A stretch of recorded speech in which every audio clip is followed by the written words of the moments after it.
Jadi dari diskusi saya dan Ketua Umum ini, yuk saya bilang kita bikin program satu gerakan yang akhirnya kita namakan Gebah Corona ya. Jadi fokus kita kepada alat pelindung diri sebetulnya, karena di beberapa tempat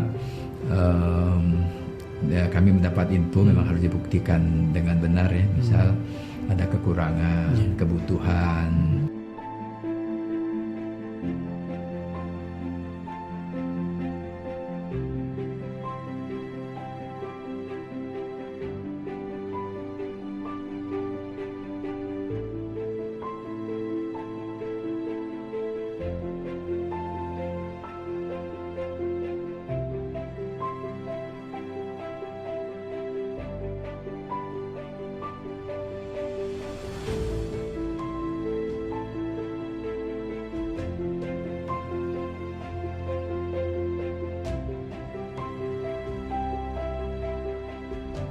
Ini kerja sama kami bertiga, jadi penyerahan ini memang penyerahan bertiga dari BPJS, ada Publika dan ID dengan peran masing-masing.